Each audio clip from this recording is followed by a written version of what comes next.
We all know family is supposed to be like our rock right, Yeah, our safe place. the people who always have our backs. But what about when it's the opposite?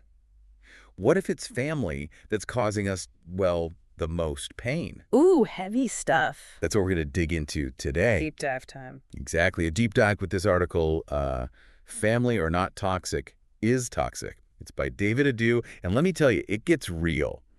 We're going to be looking for those red flags. The signs, yeah. Yeah, the signs. Like, how do we even know if we're dealing with a toxic family member?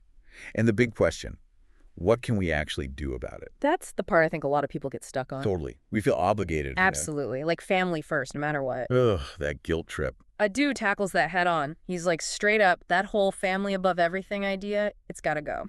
Putting our own well-being first. That's not selfish. It's like survival. Toxic is toxic, period, no matter who it's coming from. I love how he doesn't sugarcoat it. Hmm. But like, how do we spot this toxic behavior, especially if it's family? Because sometimes it's not like screaming matches, right? Oh, it's way sneakier.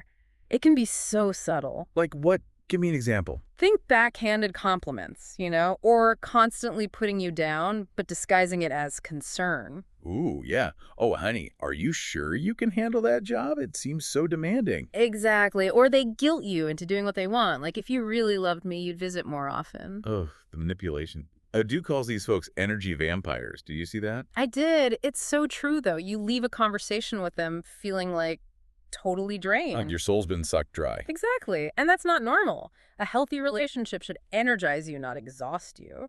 Okay, so we've spotted the signs. We're feeling drained. Now what? How do we escape this toxic family web? Right, because it's one thing to recognize it, it's another to actually break free. Totally. It feels almost impossible sometimes. I do give some solid advice on setting boundaries. It all starts with communicating your needs, clearly and directly. No more beating around the bush. So, like, what would that sound like? Say your mom constantly criticizes your parenting style. You could be like, Mom, I appreciate your input, but I'm confident in my choices. I need you to respect that and stop criticizing my parenting. Whoa, straight to the point. I like it. You got to be firm but respectful.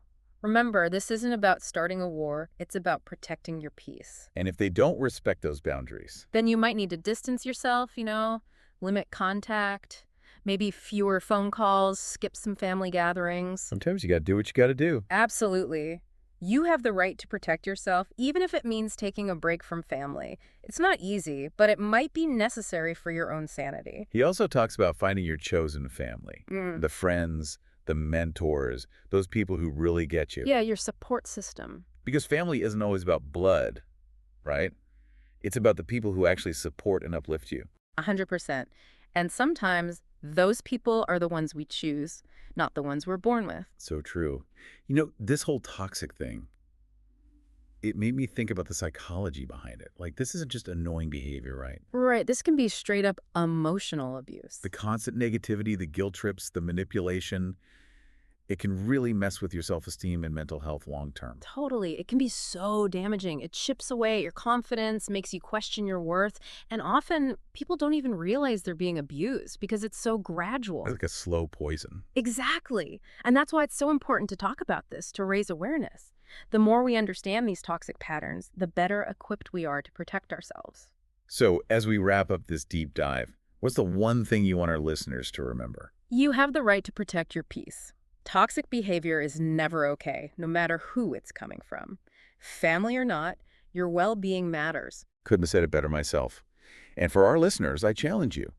What's one small step you can take today to start setting those healthier boundaries in your family relationships? Maybe it's saying no to that family dinner that always stresses you out, or finally starting therapy. Whatever it is, remember, you deserve to be surrounded by people who lift you up, not drag you down. You got this. You are not alone. And that's a wrap on this deep dive. Thanks for joining us.